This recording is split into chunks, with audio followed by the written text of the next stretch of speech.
the 2025 Basin City Freedom Rodeo. I'm your host, Clay Noel, and there's a lot of action that is about to unfold over the next 3 days. We already had Slack this morning, which kind of kicked off the rodeo, but we're just moments away from our first performance here. And I, along with the rest of our media team, so our rodeo clown, Zach Cookie Cook, who you guys met last year, and then our newest addition, Garrison Allen, your announcer, who you'll meet later on in the pre-show. We're going to kind of peel back the curtain for you guys over the next three days to kind of give you an insight at some of the hottest and strongest contestants in the PRCA and PRA right now. But it is one of the busiest weeks in the entire rodeo season every single year, the week leading up to the 4th of July and the week after it. And it is what we like to call in the rodeo community Cowboy Christmas, because it just feels like Christmas. There's so much money for some of these contestants to be had. They are hauling all night. Some of their nights will be sleepless trying to get to the next rodeo, but there are over 40 rodeos going on across the U.S. and Canada over the next 2 weeks. So let's take a look at some of these rodeos. You've got Livingston, Montana, Greeley, Colorado just wrapped up, Prescott, Arizona's going on. You've got the Cody Night Rodeo over in Wyoming. The Calgary Stampede actually starts tomorrow on the 4th of July. And then you've got St. Paul down in Oregon with a little run that a lot of those contestants can do in a day, actually, between St. Paul, Eugene, and Molalla. Up here in Washington, you've obviously got the great Basin City Freedom Rodeo and the Toppenish Rodeo just about an hour and a half down the road. You've also got Belton, Texas going on. You've got rodeos in Minnesota, Wisconsin, and New Jersey. So there is a lot of money that these contestants can grab over the next couple days. But with it being one of the busiest weeks, there are so many contestants that are just running back and forth. So we had over 150 contestants show up for Slack this morning. And basically, because their rodeo schedules are so crazy, we do a Slack to help fit in as many contestants as possible. So taking a look at some of the contestants that are leading the steer wrestling, the breakaway roping, the tie down roping, the barrel racing, and the team roping right now. Starting off in the steer wrestling is Hermiston's very own Dalton Massey with a time of 3.7 seconds. Then in the team roping, it was Jake Clay and Tanner Braden with a time of 4.5 seconds. And moving on to the breakaway roping, it was Cheyenne McCartney with a time of 2.5 seconds. Then we've got a tie in the tie-down roping, Shad Mayfield and Bryce Darer with a time of 8.1 seconds. And then to wrap things up in the barrel racing, we saw Brianna Hopalux, that's a mouthful, with a time of 16.9 seconds. So that kind of got us started, and those times could be broke tonight here in the performance. But when we come back after this quick break, we're going to dive into the mind of the voice that you're going to be hearing all week. Hey guys, I'm KJ and this is Becca, and we're with Cattle Drive Drink Company, and we're going to be down at the Basin City Rodeo the 3rd, 4th, and 5th, and we're so excited to keep you guys caffeinated. We've got Red Bull, coffee, lemonade, Italian sodas, and we can't wait to see you guys. Basin City Hollow Horse Hat Company is back again, 2025. We are here. We're getting set up. Come check out our selection of straw hats, felt hats. We're going to be here all 3 days of the rodeo having a blast. Come see us. This year at the Basin City Freedom Rodeo, we have welcomed a new voice to the arena. Here with me, I have the illustrious Garrison Allen. Garrison, thank you so much for joining us here in Basin. Thank you for having me. This is awesome to be here, yeah. Yeah, we're so excited to have you and all the youthful glow that you bring to the arena. Yeah, okay. Just because I look like I'm 15. I get it. Hey, I'm in the same boat, so I'm not judging. It's good. It's going to work out when I'm 50. Really well. Oh, yeah. Really well. Yeah. What are you most excited for here in Basin City this year? Oh man, you know, when they came to me and asked if I would come this year, I've heard a lot about this rodeo, you know, and everybody across the country has heard about this rodeo, how much money's added, all the contestants you guys are getting here. And so I think that was my first draw to it. Was like, man, this is an awesome rodeo with the contestants. Corey and Lang and Bridwell's bringing stock here is going to be awesome as well. But to hang out with the people of Basin City, I've done a little touring around here the last couple days, so I would say that's what I'm most looking forward to. And this is a rodeo that, like you said, just brings so many different people, but you, over the next couple days, are just going to be talking about the contestants. So while I've got you here, I want you to tell everyone in the audience a little bit about yourself. So let's start off with, like, what kind of piqued your interest to get into announcing specifically? Yeah. My dad put on a lot of rodeos when I was growing up. He was heavily involved in the behind the scenes part of it. You know, a lot of people, their parents rodeoed or whatever, contestant side, but we were behind the scenes, and I always thought the announcer was the coolest guy ever, and so I was like, man, I really want to be him. So I bugged my dad for like 3 or 4 years. I was like, I want to announce, and he kind of blew me off at first, and then finally when I was 18 years old, he goes, all right, and called up one of his friends, and so I went with him and started announcing. I don't know, it was just something I wanted to do, and now it's turned into a career for me. So yeah, it's awesome. What were those first few years like doing it? A lot of trial and error, and it's still trial and error, but you know, you're doing high school rodeos, you're doing Little Britches rodeos, junior high, stuff like that. You're doing anything you can get your hands on a microphone with, and that was the first few years, and I didn't really know if it was going to go anywhere, you know, because you're not really making a lot of money. You're just kind of doing it. You have a real job that you have to go to, but you're doing it on the side. So it was, I don't want to say it was tough, because it wasn't at that time, but it was fun. I mean, I enjoyed it. There wasn't as much responsibility at that point, but yeah, it was awesome to learn and start out that lower level to work your way up. And it's weird in announcing, and I've talked to a lot of guys about this, it's almost backwards. So when you start out, it's the hardest because you don't know anything about the contestants, you don't know anything about stock, anything like that. And as you work your way up, it gets easier and easier to find that information. Like they say, the NFR is one of the easiest rodeos to announce because you have stories up the yin-yang, you know? So yeah, no, it was fun in the starting years. Mm-hmm. And then Garrison has been mentored by some of the most renowned announcers in rodeo ever. I mean, Bob Tallman, Randy Corley. What was something that they really taught you that you've carried now into your career? Oh, man. You want to talk about two guys, and they don't mind if I say this, totally opposite end of the spectrum when it comes to announcing. You know, Bob's kind of wild, says whatever's on his mind, and Randy is more, I mean, he's a lot smoother, and he's just kind of right there. He always says the right thing at the right time. I learned a lot from them just watching them more than anything. They helped me out with not just announcing, but life in general too. Like, we're really close friends. I talk to them every single day. I talked to Bob just about an hour ago, called me up, and so they helped me out with a lot of things, how to navigate the business side of things in rodeo world and contract personnel world. And but man, I think the biggest thing that they taught me is the people aspect of it. You know, whether it's the fans out there, whether it's a contestant, the committee, whatever aspect it is just be a normal person, be a good person, and take care of people and just talk with people. So I would say that's the biggest thing they both have taught me. Yeah, those are very important because every single person, whether you're in the stands or in the arena or behind the rope and chutes, is what comes to make rodeo together. But at 27 years old, you're still kind of in the infancy of your career. Yeah, absolutely. Have you had a I've made it moment yet? There's been some bigger moments, like some bigger rodeo moments, I guess. I don't know if I've had it, I guess. I don't know when you know until you know, I guess. So probably not, but like getting to do like Rodeo Rapid City after they won Large Indoor Rodeo of the Year, like getting to do that was a surreal moment because I've been to that rodeo so many times, you know, and that was a really cool moment. I think my I've made it moment is when you go to like the PRCA convention and just like Basin City calling me up, hey, will you fly out to our rodeo, you know? And so I would say as I do it as a full-time career now, that's my I've made it moment. Now when I get the NFR, if I get the NFR one day, that'll be a whole different story. We'll talk it then. But that, and then like getting on call for my first circuit finals. You know, that one was like, holy crap, like this is really cool. And I was 25 at that time, getting to do a circuit finals. And so that was really neat for me because there's a lot of guys out there that, you know, don't do a circuit finals and they've been doing it for years. So that was cool. And you've actually kind of mentioned it a little bit, but you're from the Montana, North Dakota, South Dakota area. Garrison married into one of the most iconic rodeo families in the barrel racing specifically. Your mother-in-law is Lisa Lockhart. When you're home rodeoing, or home from rodeoing, are you helping your wife and Lisa train horses? Absolutely not.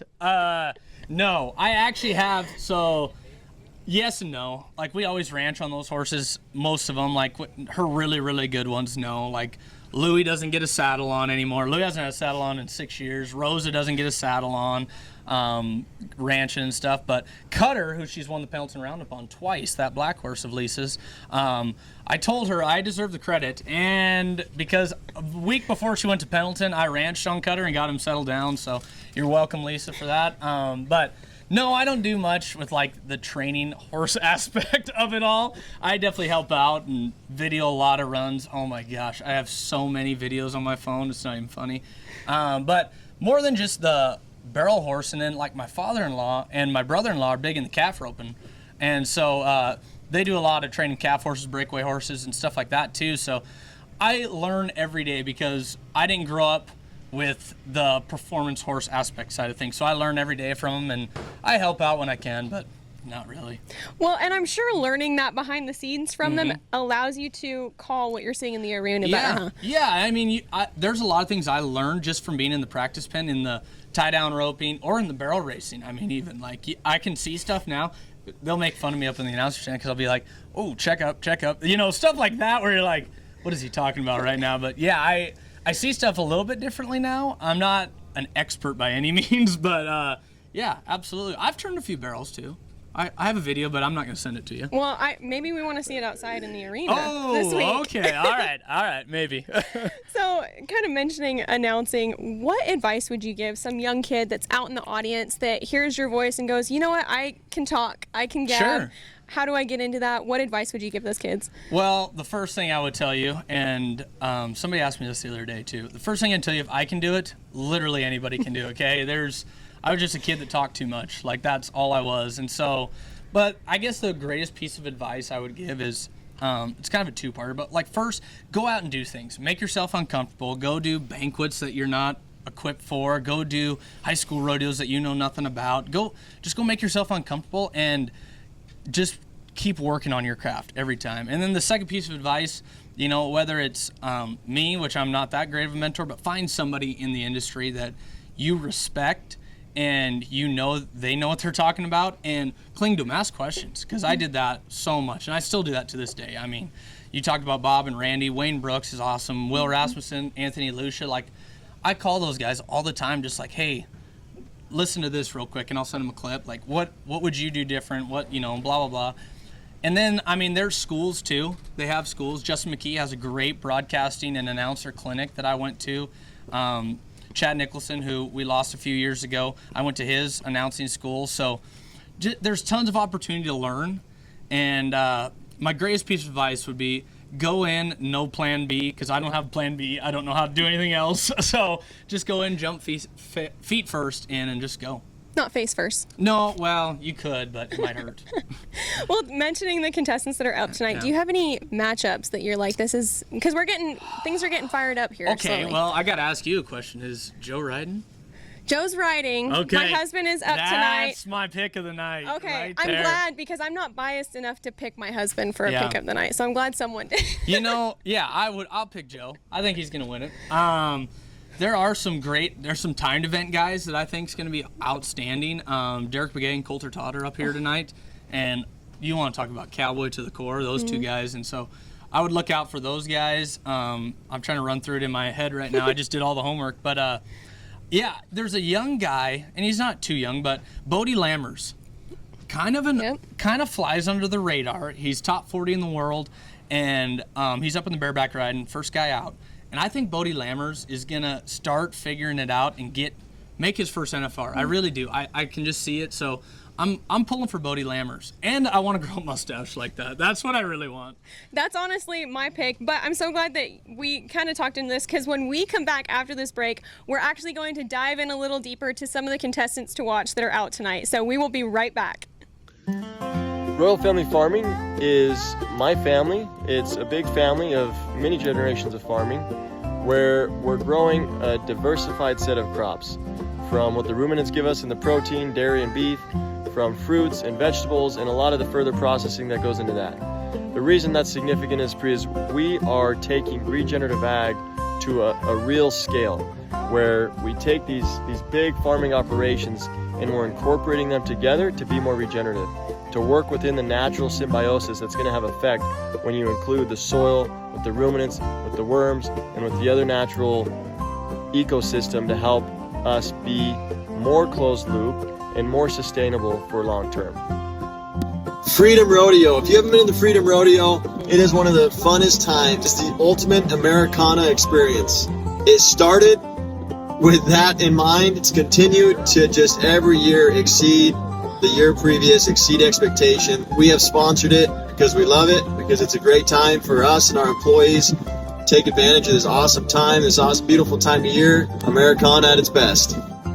Welcome back into the Basin City Freedom Rodeo pre-show. Right now, there's rodeo contestants from all across the world burning up the roads across North America with one goal in mind: make as much money as possible in order to get their qualifications raised and get up higher in the world standings in order to get into the top 15 to qualify for the 2025 National Finals Rodeo in Las Vegas.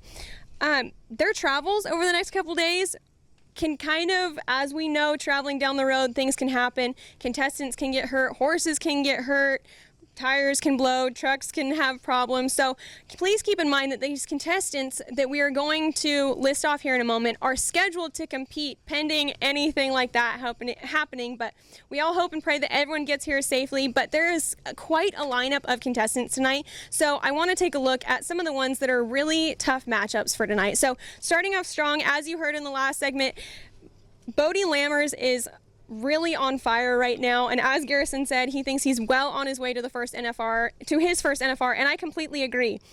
So this horse that Bodie has tonight is called Riptide from Corey and Lang, and Corey and Lang is Mike Corey and Leslie Lang there just from right down the road, but this is a rematch. Bodie was 81.5 points on this horse in Moses Lake last year in 2025, and actually placed 6th last year here in Basin City. Then moving on to the steer wrestling, I have got a cowboy whose name is well said at the National Finals Rodeo, Mr. Dakota Eldridge, Mr. Rodeo Quincy as well. He has placed in the money here last year as well. He's currently 8th in the world standing, so he's kind of in that sweet spot where he's still fighting to stay in the top 15, probably even top 5 or top 10, and trying to really fight to get even more cinched for his NFR into the top 5 and hopefully that first place in the world. So I think he's got a good flow going on, and if he can go out and do what he needs to do, he's going to be in the money again. Then moving on to the team roping, another team that has over 15 National Finals Rodeo qualifications between the two of them, Derek Begay and Coulter Todd. They're both sitting second in the world right now. Derek himself has over almost $2 million won in career earnings, and then this year alone, the two of them have almost $100,000 won, and we're not even halfway through the season. So they have just been on a roll, and I expect that roll to continue on here tonight. Then in the saddle bronc riding, this is also another rematch. We've got Q McWhirter on High Roller Blue from Bridwell Pro Rodeo. He was bucked off of this horse last year in Sonora, California, so I think he's really fighting to really stay on tonight. He's been on this horse. He knows the kind of tricks that'll be played, so I think he's got a good game plan for tonight. Moving on to the breakaway roping, I've got a gal that is 3rd in the Columbia River Circuit right now. Her name is Shelby Allen. She placed 4th at Sisters. She was 2nd in Redmond, and she has over $6,500 won right now in the Columbia River Circuit. So she's well on her way to a Columbia River Circuit Finals that'll happen in Redmond, Oregon come this October. Then in the tie-down roping, I've got a 2-time NFR qualifier. He's 3rd in the world standings, Mr. Blaine Cox. He hasn't been to the NFR in a couple years. Like I said, he's 30th in the world, so he's really fighting to climb into that top 15, but he can be such a consistent cowboy, so I expect nothing less from him here tonight.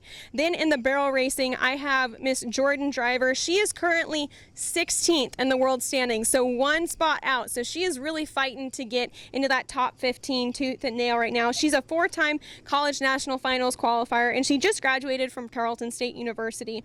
So she's really fighting and clawing tooth and nail to get to her first NFR this year.